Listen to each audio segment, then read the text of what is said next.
Good morning, everyone. Welcome if this is your first session, and welcome back if you were in the earlier session. Just wait a couple of minutes more as a few more attendees join, and then we will get started.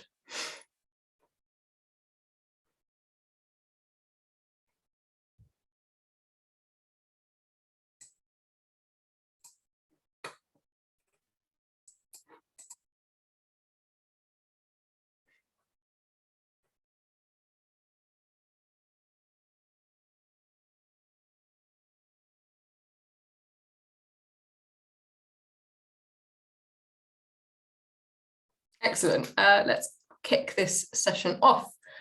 So welcome to this session showcasing a programme of training which has been taking place in Scotland with the use of our elected members toolkit. So the Scottish Cities Alliance, the Improvement Service and Keep Scotland Beautiful have been working in partnership to deliver training to elected members across the Scottish cities. It's an excellent example of an ambitious and really great collaborative effort between organisations. Unfortunately, representatives from each of the organisations, Venny, Judy and Aoife, weren't able to present live today, as I know there's lots going on in Scotland at the moment, but they have pre-recorded an excellent presentation all about their experience. So yeah, another pre-record for this morning. The rest of the afternoon will be fully live, I can guarantee. But again, I'll be happy to answer any questions kind of about the elected members toolkit after the video as well. And if you've got any during the presentation, feel free to put them in the question and answer box, and we will try and answer them. And yes, the video is about 20 minutes long. So I will just stop sharing and share my video now. Hi everyone, so my name is Venny Kuchharova. I am the Scottish Cities Alliance's policy lead, and today together with Judy Kilgallen and Aoife Hutton, we're going to walk you through the carbon literacy training for elected members that we are rolling out across the 7 Scottish cities. So just to give you a little bit of background on the Alliance. So the Alliance is a unique partnership between the 7 Scottish cities and the Scottish Government, working together to maximise the country's economic growth. So since its inception in 2011, the Alliance has always had a focus on sustainability, for example, through its Smart Cities workstream, which delivers a programme to make Scottish cities innovative and sustainable, or through its hydrogen workstream, which aims to solidify Scotland's future as a world-leading producer of green hydrogen. So our policy work over the last couple of years has been informed by an independent research produced by the Fraser Allender Institute called the Scottish Cities Outlook Report, which really outlines the key challenges, but also opportunities ahead of the Scottish cities that they could work on together. One of those challenges is the transition to net zero carbon challenge, which the Alliance's partners have really just focused on over the past year and a half. So cities, the national agencies and the Scottish Government worked together to develop a co-designed transition to net zero carbon action plan, which focuses on 4 of the key thematic areas of the Committee for Climate Change report. So waste, transport, energy efficiency and low carbon heat. So these project plans really detail the opportunities where the cities can work together and in collaboration with the agencies and of course the Scottish Government in the short, medium and long term, so that cities can play their role as key agents of change in meeting the Scottish Government's 2045 carbon reduction challenges, but also at the same time really maximising economic outcomes and well-being across the cities. So we really recognise that we work best when we learn from each other. So that's why we have set up a cities peer-to-peer network, which specifically focuses on sustainability and net zero. And that's a space for where we encourage knowledge sharing across the cities. And it's really an opportunity for officers to share best practice amongst each other. As part of this network and in partnership with the Improvement Service and Keep Scotland Beautiful, we are delivering this ambitious bespoke carbon literacy training programme to elected members across all the cities. This is really what we're going to walk you through today. So my name is Judy Kilgallen and I'm the Climate Change Transformation Manager at the Improvement Service. The IS exists to drive improvement and transformation across the local government community. So we have a range of programmes and projects. We work with elected members, officers and the partner organisations. Climate change is the biggest challenge and opportunity that's facing local government, and as the IS we really need to be embedding this agenda into everything that we do. We recently agreed our approach to net zero, and partnership is a key element in how we deliver that and drive change and support local authorities. We were looking for new opportunities to build on our experience in supporting elected members, and been working with the Scottish Cities Alliance over the past year to develop this project and support elected members. I'm Aoife Hutton. I'm the Climate Emergency Training Coordinator at Keep Scotland Beautiful. Keep Scotland Beautiful are an environmental charity based in Stirling, but working widely across Scotland. And we've been delighted to be asked to collaborate on this project. Keep Scotland Beautiful has been running a range of environmental education programmes across different topics. Our key areas are around working with businesses, organisations and communities to help combat climate change, to reduce litter and waste, and to help people protect and enhance the places that they care for. We run a number of carbon literacy accredited programmes across different audiences, including with schools, with youth workers, and with businesses and organisations. And since 2016, we've been the official partner of the Carbon Literacy Project in Scotland.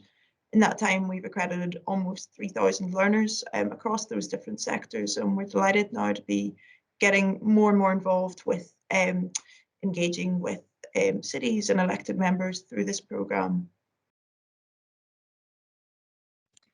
Great. So we recognise that cities have a crucial role in supporting the delivery of the 2045 Scottish net zero target. So cities are the biggest emitters, which makes decarbonising a challenge, but it also really presents the biggest opportunity in supporting Scotland to be a green, sustainable and vibrant place to live in.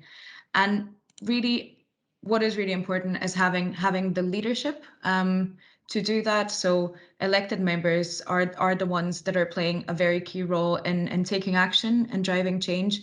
And this is something that all of the Alliance partners recognise really. So we recognise there was the need to create a training programme, and we reached out to city leaders, and there were different things thrown around. So for example, the need to, how can we fund the transition to net zero, or how can, what is the climate law or climate policy? But the thing that really came through was, how do we influence behavioral change, and how do we actually make those really difficult decisions that will be impacting people's lives?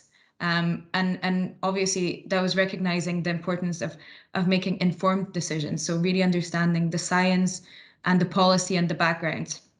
So we thought that this is what we're going to focus on, this behavioral change aspect, helping elected members to really build the confidence to make those decisions. And we thought that this is best placed to sit really within the peer-to-peer network, because as I said, we learn the best from each other. So this is really an opportunity to learn from the experience of others, and to understand what is really going on across other cities as well. So having come up with what we were looking for and wanted to deliver, carbon literacy really met everything that we were looking for. Firstly, with the focus on not just having that understanding, but the focus on action, and on encouraging anyone and everyone who does the training to act following what they've learned.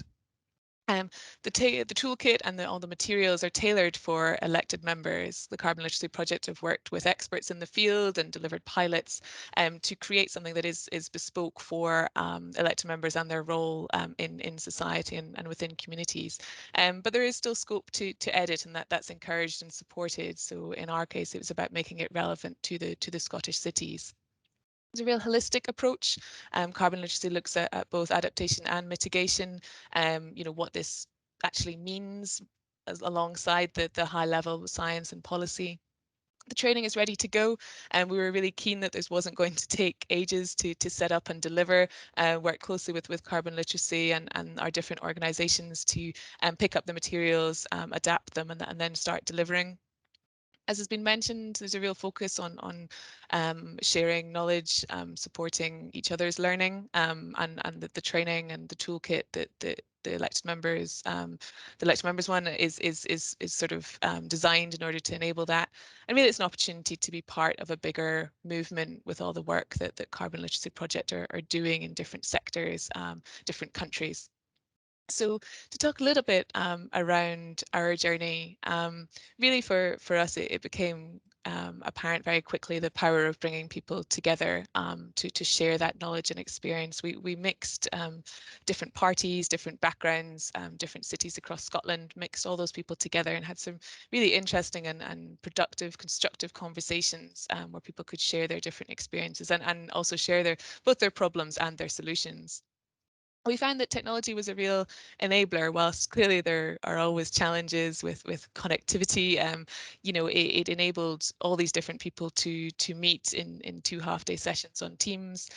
Through the use of breakout rooms, you can still have that knowledge sharing and interaction. And it did save time in the travelling. We also had a real focus on sort of ongoing evaluation and updates.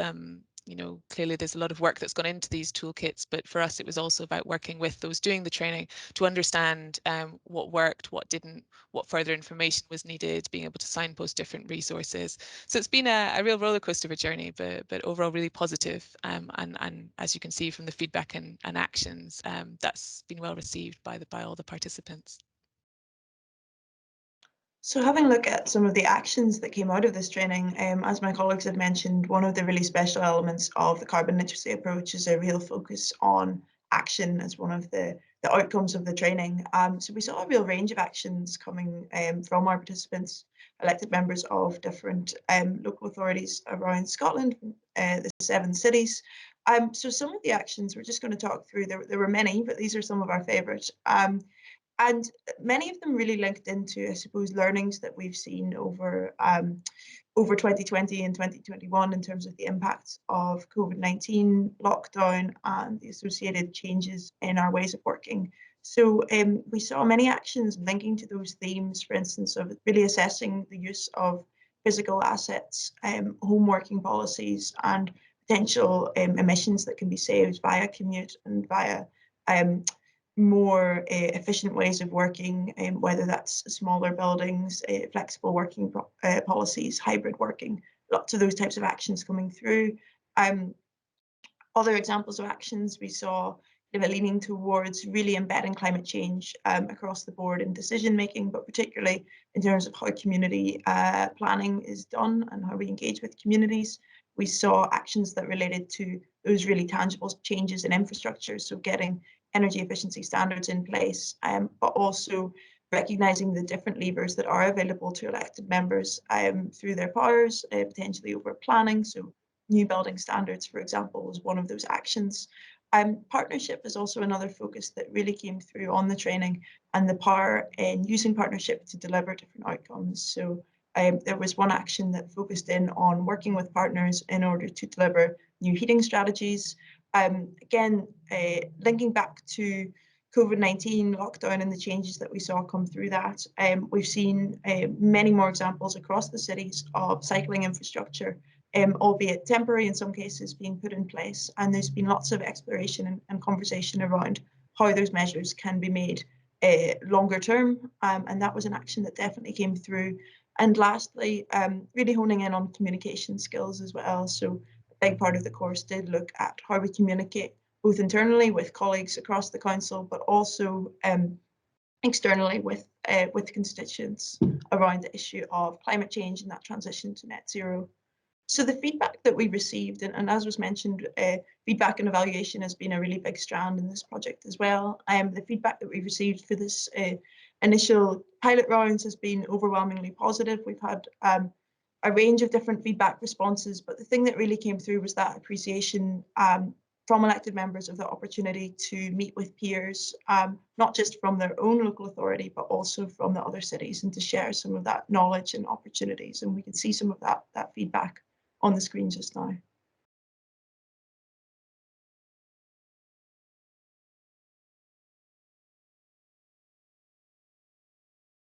So, of course, after about a year and a half, I've still not figured out how to unmute myself. But so looking ahead at what's next. So obviously we're always, as mentioned, continuing to review and improve the toolkit. And this is something that the Carbon Literacy Project is actually really, really good for, because they're also doing the same, and they're always updating and sending through and always looking at how to make the toolkit better, and sharing this with us as trainers, which is really valuable. Obviously, we are looking ahead to the elections. So we've got the local Scottish elections in May 2022. So we're really hoping to embed this training within the induction packs that the new cohort of elected members will receive, and really make this a core offering, and something that elected members know that it is available to them, and something that really is that they recognize as something that they should do to be able to make informed decisions while they're doing their job as elected members, really. Obviously, there's going to be a period in which councillors are going to be gearing up for those elections. So we thought, what is a good way to continue delivering this training? So we're going to look into offering this training to senior leadership across the Scottish cities, because obviously the councillors are really supported by the officers, and officers are the ones that are going to be writing up strategies and really delivering this. So they should also have this understanding of what carbon literacy is. So this is what we are going to be doing over the next few months. And Keep Scotland Beautiful and the Improvement Service are also going to explore options to really support the rest of Scotland to also engage with carbon literacy, and to ramp up this climate change training. So I think this was a brief walkthrough of what we have been doing over the last few months, and what we're hoping to do over the next few months. So I guess it's really just a thank you for listening, and a big thank you to Aoife and Judy for working together over the last few months. Hi, I'm Liz Barrett, Lib Dem Councillor for Perth City South in Perth and Kinross Council. I signed up for the Carbon Literacy course because I'm passionate about addressing the climate emergency, and I wanted to find out more about what we can do as elected members. The course was really effective, taking 3.5 hours over 2 days with a week apart between sessions, and made very good use of our time. We started off by learning about the science of climate change and how it's affecting our environment, and then went on to identify what actions we could take, both as individuals and in our councils, in order to bring about change. At the end of the course, we created our own action plans to identify actions we can take as individuals and with others. Afterwards, I was very pleased to receive my certificate that I should be regarded as carbon literate. The carbon literacy training has given me the confidence and the skills and the tools to speak out about the climate emergency.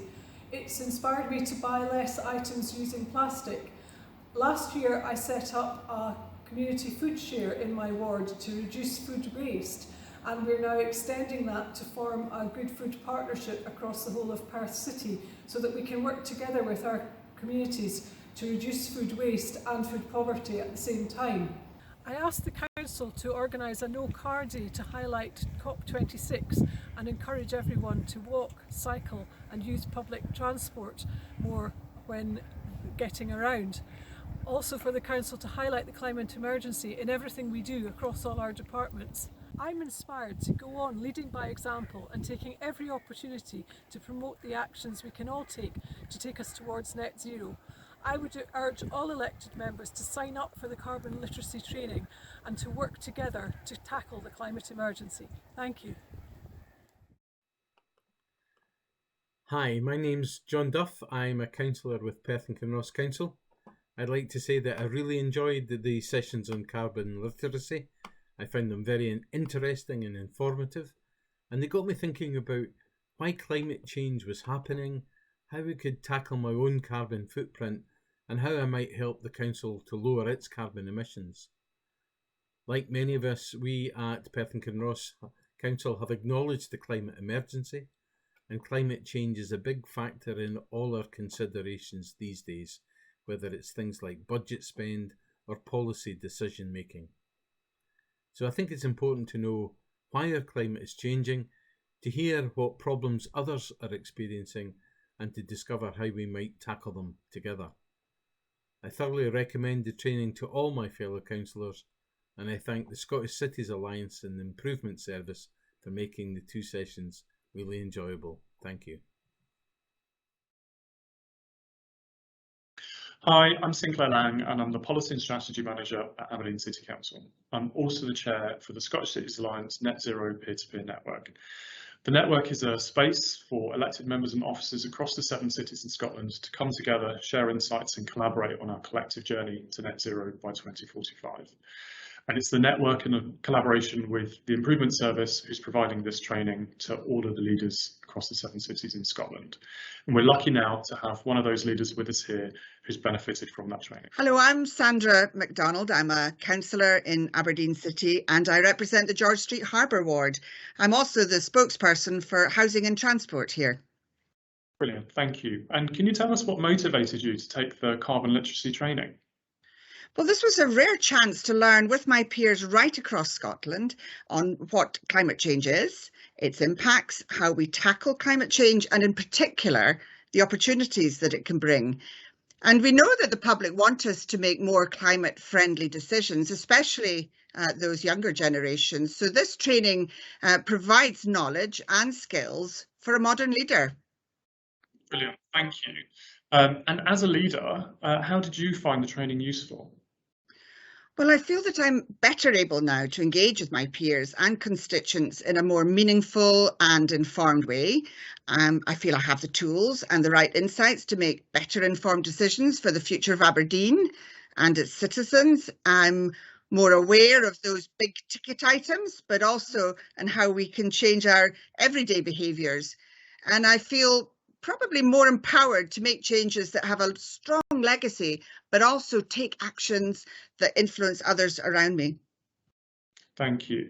And what would you say to other leaders who are thinking of taking this training? Well, I believe that as a councillor, carbon literacy is as important as financial literacy in these times.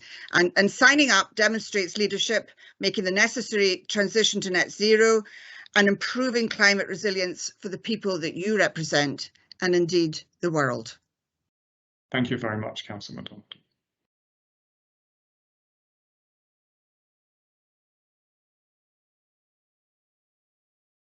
Excellent. Thank you to Venny, Aoife and Judy for that. I hope you got a lot out of that. It's a really great project and really shows the kind of power of collaboration and networking between different organisations and different elected members. I've spotted that there are a couple of questions coming through, which I will try to answer. So there's a couple about kind of completion rate of local authorities and kind of concerns around those who really need the training will be the kind of might not be the ones to sign up and have all members been receptive to doing the training. So in terms of kind of the Scottish cities, I can't speak on their behalf. I think they've had quite a range of different councillors on board. But I know with a couple of sessions that have been kind of put on for elected members, people have kind of struggled to get sign-ups initially. And I think often it's kind of been found that once the first session runs and a few elected members are trained, the word kind of seems to spread and kind of interest does grow. And as kind of, I think Nicola's put a really, it's kind of, everyone is kind of aware of the importance of climate change now. And it's becoming a lot more kind of important kind of across the board. And I think our elected members training really tries to put kind of party politics aside, and it's really about kind of getting that shared understanding across everyone. And I know recently, kind of slightly differently, but with our parish and town councils pilot, one of the pilots purposely kind of tried to mix lots of different political parties within the session, and it actually just created really fantastic kind of debate between them all, and really kind of insightful conversations. So yeah, it may be a challenge getting kind of people signed up initially, but I think it's trying to promote the training as kind of based on kind of their values as well, and how it will be kind of valuable and useful to them, and a useful tool in their role, and their role kind of helping constituents. So that, I hope that kind of answers that question. Sorry, I don't have kind of the rate as such. And then I think there was another question related to any barriers in getting members involved and how these been overcome. I've kind of covered some of those already. I think one of the other barriers that I will just highlight that a few councils have faced is actually getting elected members all into the room at the same time for a day's worth of learning. Lots of them obviously have like day jobs as well. So that's been a challenge. And I think the main way that that's been overcome by the local authorities that have delivered the training so far is by hosting them in kind of the sessions in shorter evening sessions. So a lot of the local authorities have hosted the training as 4 2-hour sessions, so one evening a week. And that seems to have worked pretty well, because it seems to be hard to get all the elected members in a room for like half a day or a full day. So that's quite a way kind of around that. And the only risk with that is kind of if someone doesn't attend one session, then they kind of can't apply for that certification at the end. I think one council did like a mop-up session at the end to try and cover any bits that any of the members had missed. But the hope would be that they could attend all of the sessions really.